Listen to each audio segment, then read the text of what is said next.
A ver, enfoque la Nori, buenos días, ¿cómo le va? Hola, ¿cómo están? Buen día a todos.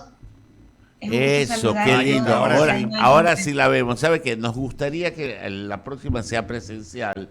Pues Un gusto. nos gusta siempre tener a los candidatos aquí, darle la bienvenida. Y lo que yo siempre pregunto a quienes saltan recién a la palestra pública, sabemos que su actividad privada ha sido bastante copiosa y en el ámbito educativo, pero díganos sus generales de ley, estado civil, casada, profesión, hijos, qué actividades ha realizado, un poco para que el público se vaya familiarizando quién aspira y probablemente sea vicepresidente de la República. Buenos días, muchas gracias por este espacio. Todo el equipo de I99.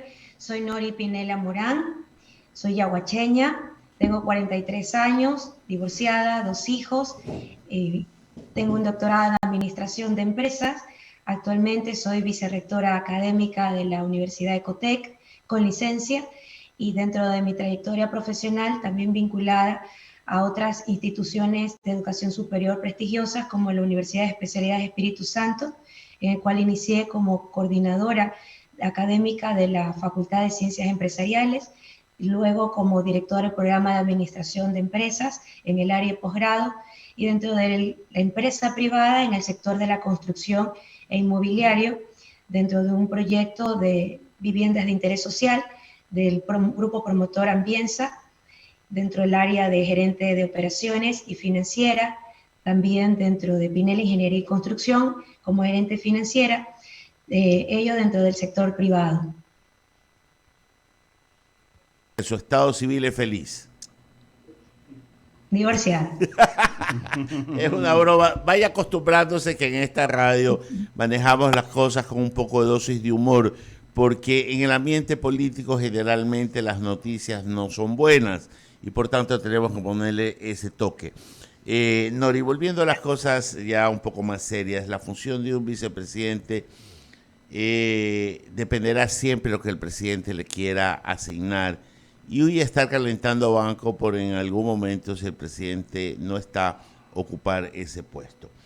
¿Qué ha conversado con el señor Yacu Pérez para que sean sus funciones en el evento de que el voto popular la favorezca? Bueno, las conversaciones que he tenido con Yacu, las definiciones para estas acciones de la vicepresidencia es educación y salud, son las áreas en las que vamos a abordar, sin que ello signifique que no vamos a estar pues, vinculados a todas las otras acciones dentro del gobierno nacional en otros ejes estratégicos. Por lo tanto, pues también con mi experticia y mi conocimiento, pues también, por supuesto, dar siempre el soporte y apoyo dentro de los aspectos de economía también.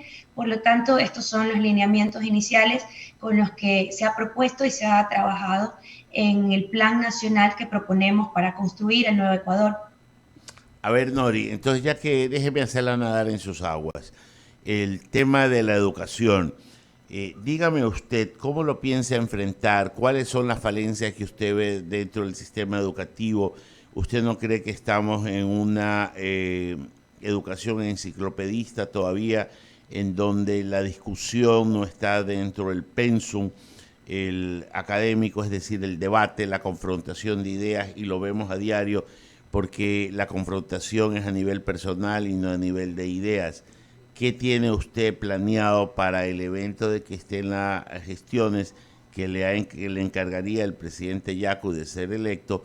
¿Qué realizaría usted? ¿Qué tiene en mente? Bueno, lo que hemos planteado, como este binomio plantea, es poder estructurar dentro del sistema de educación, actualmente hay el sistema de educación nacional y separado del sistema de educación superior. Dentro de las acciones es poder integrar la formación del estudiante, del niño y del joven para poder tener esa formación base para que pueda ingresar al sistema de educación superior. Actualmente están desvinculados las estructuras de currículum y formación y la idea es que estén y la propuesta es que estén alineados. Dentro del Sistema Nacional de Educación, la propuesta es poder trabajar en el modelo educativo del Ecuador, un modelo educativo que tiene bases y lo primero es una formación en valores y también aquellas competencias y habilidades que necesita el ciudadano del siglo XXI. Actualmente, ¿qué vemos? Una formación en educación general básica y bachillerato, donde está ausente una formación de valores, donde se ha construido ideologías mal fundamentadas y donde hay, pues más bien, temas dogmáticos que no constituyen esta formación. Por ello, hoy cuando hablamos de los temas de corrupción y ver las realidades que tenemos en el país, es porque no hemos hecho este proceso de formación del ciudadano basado en los valores que puedan constituir esta primera herramienta para poder tener a un ciudadano que tenga un pensamiento crítico y, por supuesto, una determinación en cuanto se encuentran situaciones que están vinculadas a las propuestas de honestidad, de poder ser transparente en información que presentas y que puedas discriminar. Y también poder insertar aquellas realidades que hoy tenemos en este modelo educativo que va de la mano con la revisión curricular, y esto dentro del aspecto técnico, que probablemente es lo que suena, es lo intangible, tal vez no es lo visible, pero que es fundamental y que es la base para poder construir este nuevo modelo educativo. En paralelo de ello, de estas acciones que son muy técnicas, sí, también la reorganización del currículo, la generación de entornos de aprendizaje, y aquí sí, la inversión en infraestructura que se adapte a un ambiente de aprendizaje que sea colaborativo, participativo en aulas, y por lo tanto es muy dinámico y fuera de lo rígido de hoy tener un aula de clase con pupitres donde tenemos a un docente que puede exponer o llevar a cabo una clase sin poder tener una perspectiva de construir conocimiento con su estudiante, y hoy solo está transmitiendo, trasladando conocimientos. Entonces es poder reorganizar ello, y aquí es clave la formación docente. La formación docente, sin lugar a duda, constituye un pilar fundamental para que estas acciones se puedan ejecutar y trasladar y poder llegar a esta formación de los niños y jóvenes que hoy requieren realmente un cambio en este modelo dentro de la parte del sistema de educación nacional. Por supuesto, no desvinculado de lo que tenemos que trabajar en educación superior, y también es poder fortalecer la formación a través de los institutos tecnológicos y de las carreras técnicas y tecnológicos, y por lo tanto también de poder llevar o ir de la mano con todo el requerimiento del sector productivo en las necesidades de formación de profesionales. Por lo tanto, es aquellas competencias y formación de que son de corto plazo para poder estar inmersos en un menor tiempo al mercado laboral, y aquellos que tienen que ver con profesionalización, ya que es el trabajo con las universidades. Nori, de un pensum, de un currículum, ¿qué sacaría y qué pondría? Bueno, de un currículum, primero son verlo desde un contexto integral y no solo desde las materias tradicionales. En el caso de formación en educación general básica y bachillerato, es un currículum que se traslada dentro de la formación no solo de conocimientos, sino también de aquellos requerimientos que hoy tenemos del ciudadano digital. Y dentro de las actividades, dentro de estas asignaturas que están que ver con inteligencia artificial, con la parte del manejo digital, es poder tener a un estudiante que tenga un pensamiento crítico, que pueda tener una comprensión lectora y un pensamiento analítico, matemático, que lo lleve a poder discriminar información. Y aquí se ata hasta ese comportamiento ciudadano que le mencionaba, que hoy un chico es un usuario digital, pero no es un ciudadano digital que tiene conciencia y discrimina qué información tiene y cómo la puede utilizar. Por eso es que hoy tenemos esta Nori, pero réplica. la pregunta puntual era qué sacaría y qué pondría. Porque usted ya me está diciendo que iría agregando cosas sobre tecnología, sobre conocimiento lógico, matemático, que yo no entiendo, pero ¿qué sacaría? ¿Qué está de más dentro de la malla curricular? ¿No? Hoy lo que necesitamos es fortalecerla. Los temas de conocimiento básico en matemáticas, literatura, gramática, estos aspectos continúan siendo esenciales. Esto es parte de conocimiento, es cómo fortalecemos ello y se complementan de manera paralela con acciones y actividades que están vinculadas a inteligencia artificial y también al uso de las tecnologías. Es cómo se complementan. La situación hoy es que están completamente aisladas y el currículum no comprende qué se debe insertar formación en valores, que hoy no está. Ya, eso es agregar, pero para agregar hay que quitar espacio. ¿Qué quitaría? ¿Qué está de más? Está hoy de más temas dogmáticos o temas vinculados a hablar sobre aspectos que tienen de doctrinas, de identidad de género, cuando son esos otros conceptos que no están alineados al currículum ni a un proceso de formación. Ellos corresponden a otro ámbito sobre el cual el ciudadano puede tomar decisiones y que no corresponden en este proceso de formación inicial.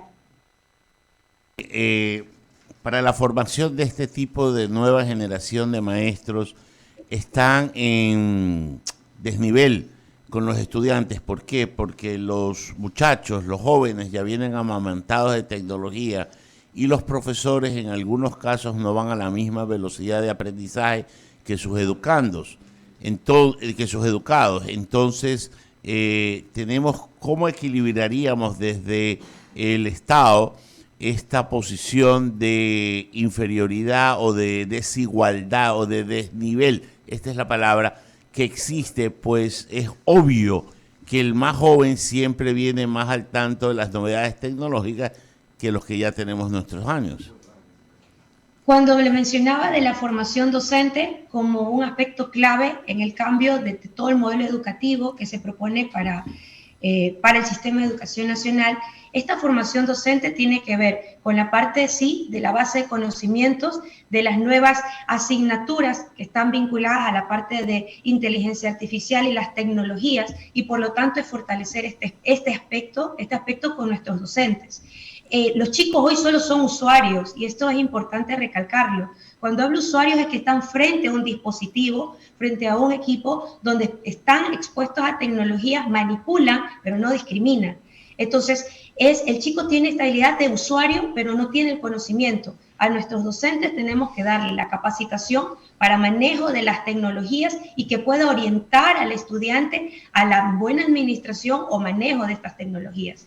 Entonces, esto es importante diferenciarlo porque cuando es usuario estás frente a tecnologías e información que se te presentan a través de plataformas y estos mecanismos, pero no puedes discriminar. Y estos son estos correctivos que necesitamos realizar, pero necesitamos también este proceso de formación de docentes que es clave para que funcione un modelo educativo y para que un currículum se pueda implementar.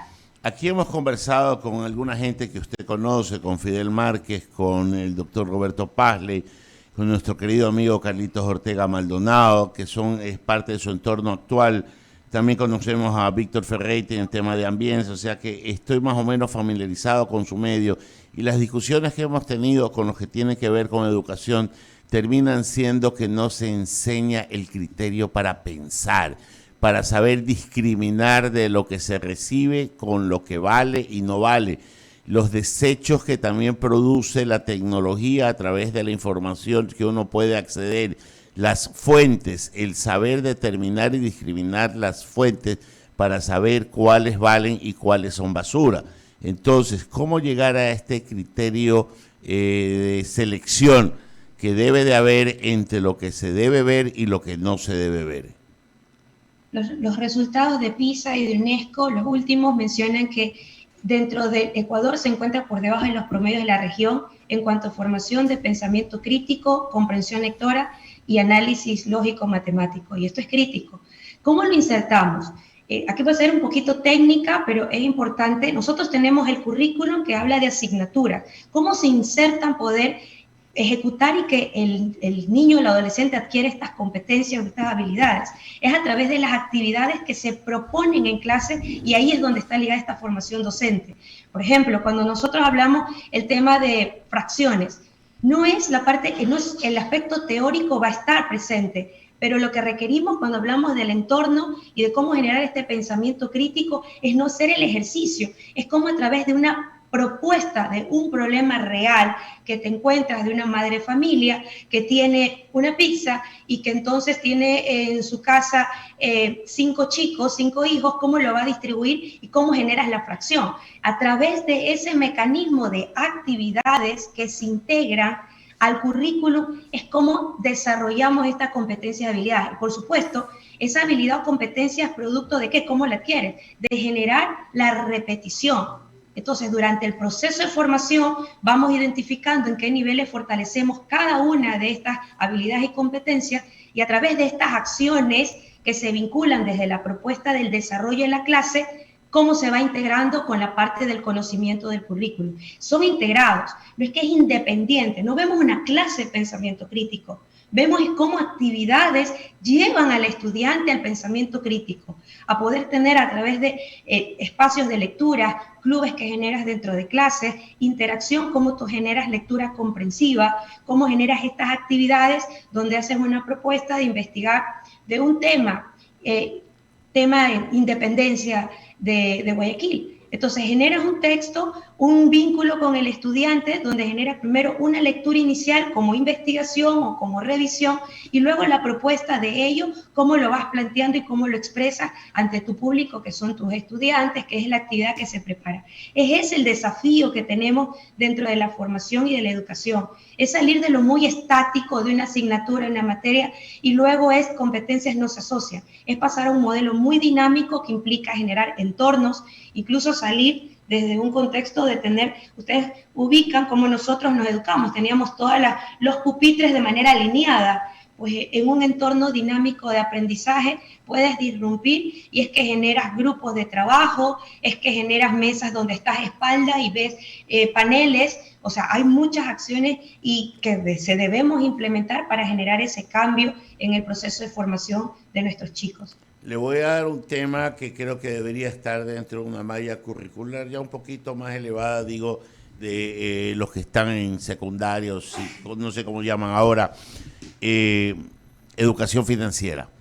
Porque si nuestro pueblo tuviera educación financiera, supiera leer lo que tiene que ver con el endeudamiento, con el correcto uso de una tarjeta de crédito, con lo que significan los subsidios para una economía, un poco para poder entender el discurso y afinar a la hora de una elección como la que nos enfrenta, saber qué decidir, pues si no tenemos los criterios financieros claros, no podemos contra qué comparar, porque las ofertas a veces difieren de una realidad financiera, que si tuviéramos esta formación podríamos discriminar y saber qué es lo factible y qué es la basura.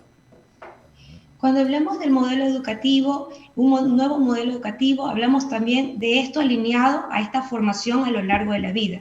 Y cuando hablamos de esta vinculación dentro de un modelo educativo, esto implica estas acciones que tienen que ver dentro de las mismas actividades curriculares, todas estas temáticas, porque son estas unidades de aprendizaje. Entonces, estos son conceptos técnicos, pero es importante poderlos debatir y que se pueda tener realmente todo el campo y la amplitud de qué implica un proceso de formación.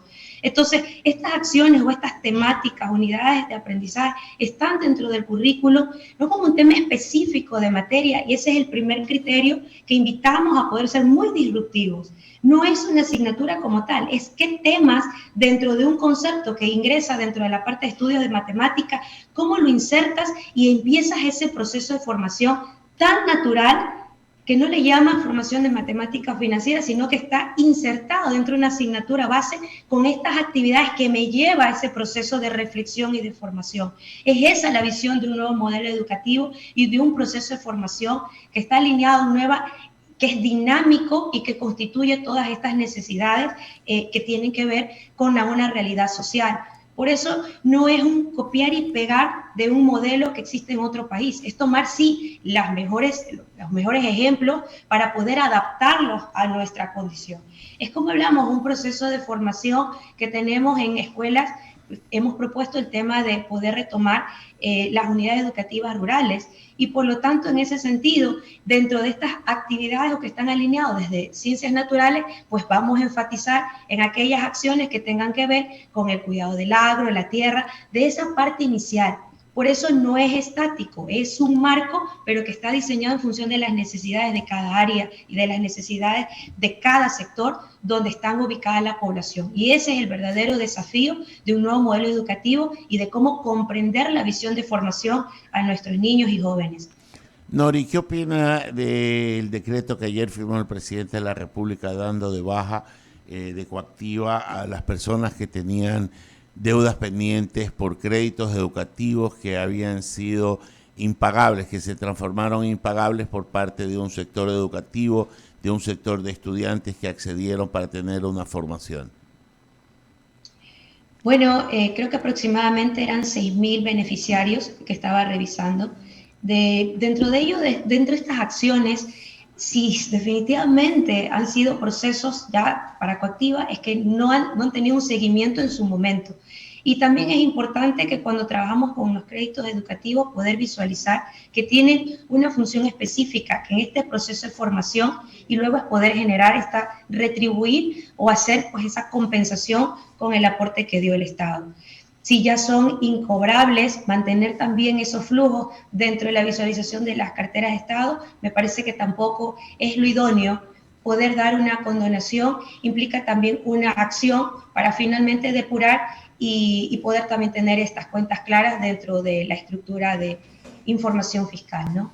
Ya, ¿y usted qué haría porque usted sabe, y usted está en el campo educativo, que muchos pueden quedarse sin estudiar por carecer de la capacidad económica para tener acceso a una educación a nivel de sus capacidades? Porque yo siempre he dicho que la educación superior debe ir de acuerdo a su capacidad intelectual y a su experticia y no a su capacidad económica. ¿Cómo equilibrar desde las esferas de gobierno para que esta gente que tiene talento, que tiene capacidad y no tiene recursos pueda acceder desde el punto de vista de la autoridad pública? Bueno, hay dos aspectos y aquí trabaja en el sistema de educación superior de manera conjunta la educación superior pública y particular, y son complementarias, no son ajenas.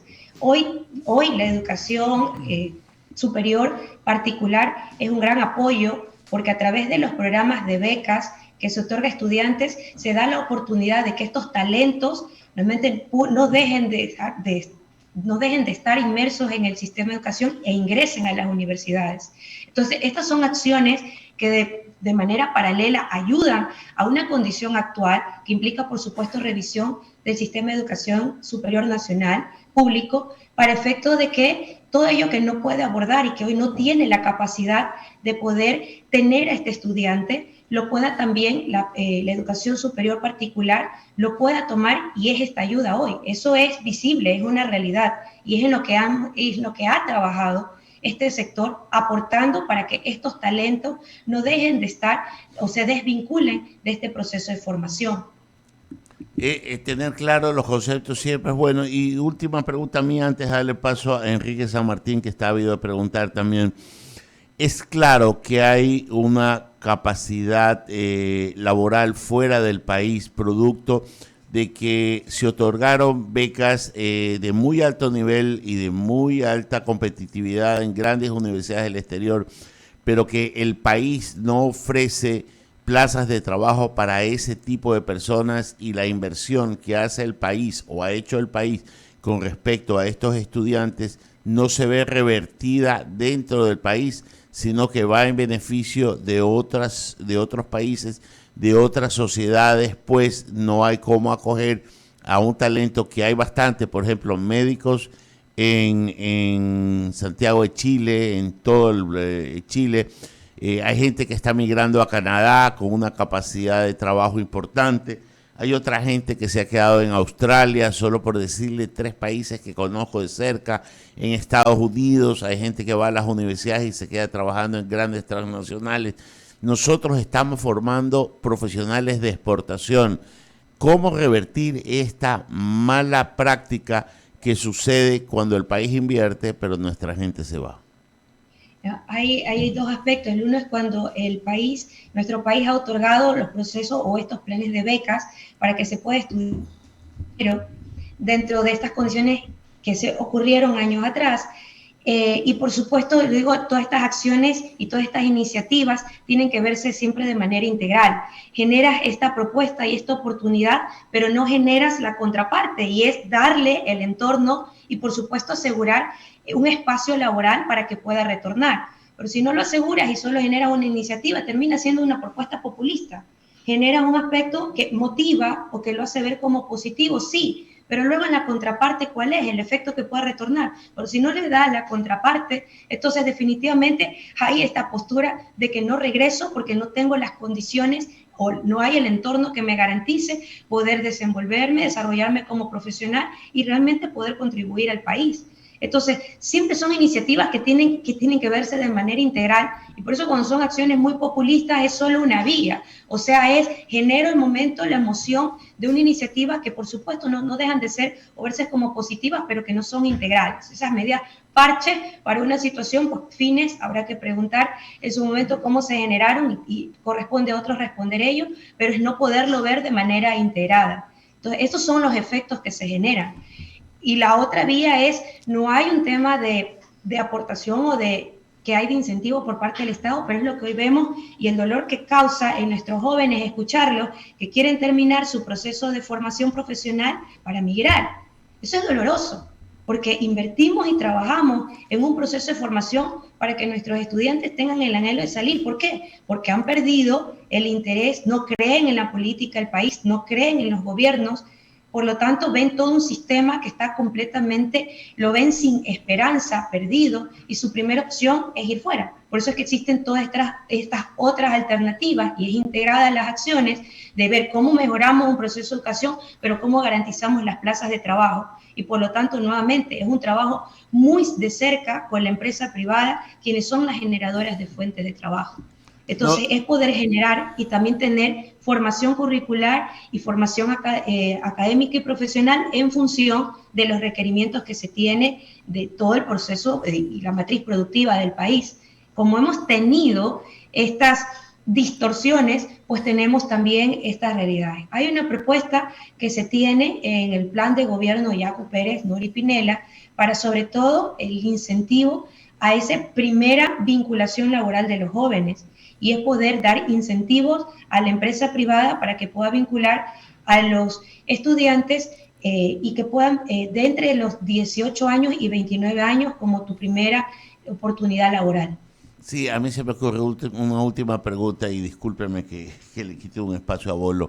¿Qué opina una mujer que podría ocupar la vicepresidencia de la República sobre los derechos reproductivos de la mujer y sobre la igualdad de género y sobre los géneros y todas estas cuestiones que están tanto en discusión y en aceptación e inclusivos a nivel ya del mundo? ¿Qué opina una mujer que aspira a ser vicepresidenta de la República en este sentido y en estos conceptos? Creo firmemente en el ejercicio del derecho y en este ejercicio que conlleva, por supuesto, responsabilidad y la libertad dentro siempre del marco constitucional. Por lo tanto, es el respeto a lo que hoy nuestra Constitución exige, lo establece, y dentro de ese marco es como realmente yo considero que se lo debe abordar. Por supuesto, uno es tolerante con aquellas decisiones que tomen las personas, pero mi postura será siempre dentro de lo que establece la Constitución. Enrique San Martín continúa con la entrevista. Por mi parte, muchas gracias, Nori. Gracias, Ramiro y Nori. Bueno, me complace en verdad escuchar. Hay conocimiento definitivamente en sus palabras, en sus respuestas. Y Ramiro en un momento le consultó sobre materias que usted de pronto podría eliminar y otras que podría incorporar. Yo particularmente pienso que materias como cívica, como ética, deberán incorporarse. ¿Por qué le digo esto? Porque desde el año 2019 se viene hablando del tema y hasta ahora no es posible. Yo pertenezco a una generación donde nos criaron y nos formaron a través de lógica, de ética, de cívica. Y hoy en día esas materias, con todo esto que estamos viviendo, con todo este entorno, desafortunadamente que es adverso, pues hacen mucha falta, pero principalmente aquellos, a los niños, quienes van formándose. No sé cuál sea su criterio, Nori. Sí, cuando hablaba de esta formación de valores, tiene que ver con este conjunto. Nosotros también fui educada con esta estructura de valores, cívica, ética, y cuando mencionaba formación de valores es insertar estas características. A ver, lo que sí es hoy, más que una materia específica, es cómo lo insertamos dentro del desarrollo de todo el currículo. Por eso hablábamos de que si hay un cambio tal vez en ese esquema inicial, como nosotros lo estudiamos materia a materia, sino cómo lo insertamos dentro del modelo y del currículum, por supuesto con las materias de conocimiento que son las de estudios generales, pero cómo son las actividades del día a día que insertas y formas al chico en el tema de valores. O sea, no es que vemos ética en tercer grado, cuarto grado. No, lo ves desde el preescolar, desde la educación inicial. Y lo ves desde dentro de estas actividades cuando formas al chico dentro de una asignatura, pero tú vas insertando estas unidades de aprendizaje, estos temas que les mencionaba como la educación financiera, es como lo insertas. Por eso es la continuidad durante tus 12 años de formación. Entonces, es verlo en un contexto, es mucho más amplio que verlo como una materia específica. Es una formación, estás en un proceso de formación continua. Por eso es esta formación en valores insertados dentro del currículum, pero por supuesto, es clave la formación de docentes. Sin ello, no vamos a poder hacer o implementar estos cambios. Entonces, es un proceso que es muy arduo. También entender que los resultados en educación, si hablamos de implementación, hay un proceso de transición y por lo tanto, si estamos en educación inicial, también los resultados los vamos a empezar a visualizar 12 años, 15 años de manera posterior en una primera evaluación integral. Se monitorea pues de manera permanente, pero el integral resultado lo vemos en ese tiempo. Pero estas son acciones que se deben establecer y tener la decisión y la firmeza de que se pueda continuar este proceso. Por eso hablamos de un plan nacional, del construir el nuevo Ecuador, donde no puede estar este plan nacional enfocado en una postura de un gobierno y de personas. Es ese llamado a la ciudadanía de defender este plan que se propone para que se pueda ejecutar a lo largo del tiempo y podamos ver los resultados. De lo contrario, vamos a continuar en el mismo Ecuador que hoy tenemos. Todas las acciones están en función de personas, caudillos, gobiernos, partidos. Entonces no vamos a ir a ningún lado. Esa es la propuesta que hoy presentamos al pueblo ecuatoriano. Qué bueno, me parece muy coherente y tiene mucha sindéresis. A ver, pero el candidato presidencial Yacu Pérez no solamente le responsabiliza el tema de educación, también el tema de salud. Hablemos del tema de salud. Esta mañana veía que Uruguay, por ejemplo, apoyará al Ecuador en el tema de nutrición infantil a través de UNICEF. Me parece fabuloso, porque no puede ser que en este país tan rico, tan productivo, la niñez, que se supone que es el futuro de la patria, y lo vengo escuchando también desde que era niño, pues nos ubiquemos en el segundo lugar en cuanto a la nutrición infantil. ¿Qué van a hacer, Nori, en este sentido? Bueno, actualmente hay un proyecto de nutrición infantil y evaluaremos todas aquellas acciones que se consideran positivas y otras que por supuesto se pueden mejorar. Hay una realidad, el 27.2% de los niños entre 0 y 2 años sufren de desnutrición crónica. Y dentro de estas acciones es poder abordar este proyecto que actualmente hay una propuesta y está vigente, es poder tomar lo mejor de ello para poder darle continuidad a este proceso como una de las aristas de salud. Y aquí también enfatizar, o sea, si hay aspectos positivos y acciones que se tienen que mantener, pues se mantienen y otras que hay que fortalecer, se van a fortalecer. Aquí no se trata de que si lo propuso tal persona, entonces es vetado, no. Esa no es la característica de este binomio, porque por eso llamamos y hemos mencionado representar esta diversidad, el consenso nacional, y por lo tanto en ese consenso es también tener esa reflexión nuestra de aquello que sí es positivo en este programa que se tiene, pues mantener y mejorar y fortalecerlo. Y otra acción que está ligada en salud está netamente dentro de la parte de la administración pública, y esto es clave porque podemos hablar de muchos proyectos de salud, pero si finalmente continuamos con estas mafias y focos de corrupción identificados en los procesos de compras de suministros y medicina, pues no habrá ninguna acción que se pueda ejecutar. Por lo tanto, hay una acción muy firme que se plantea y es la reorganización, esta reingeniería que tenemos con relación a los procesos de compras de suministros y medicinas y poder ser un proceso unificado. Hoy lo tenemos independiente, las que están vinculadas al IES y aquellos que están vinculados a los procesos de compras del Ministerio de Salud Pública. Es poder unificar, revisar estos procesos. Hemos hablado de la reingeniería y de la creación de la Secretaría de Transformación Digital y a través de ella es poder tener como acción de administración pública, poder revisar procesos que sean ágiles, pero sobre todo transparentes y que puedan ser visualizados en tiempo real por la ciudadanía.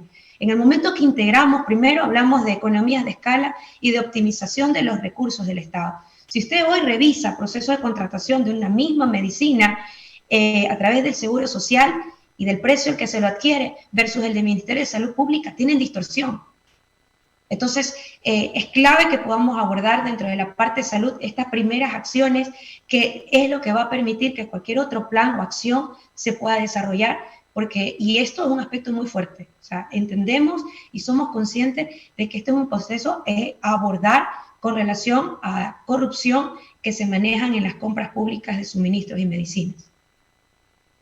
Y veo que está bien asesorada. Le voy a presentar al director de la radio, el abogado Eduardo Mendoza Paladines, quien tiene más consultas para usted. ¿Cómo está? ¿Qué es de su vida? Nori, mucho gusto de saludarla. La he estado escuchando atentamente. Mucho gusto. Bueno, viene usted de una playa de buenos profesores y de una gran escuela como es la Ecotec, ¿no? Y realmente eso habla muy bien donde usted estaba. Ahora está en la política. Probablemente le vayan a hacer muchas preguntas y de hecho contesta muchas preguntas. Yo solo tengo una, su expertise puede ser la educación, aunque tiene otros expertise también.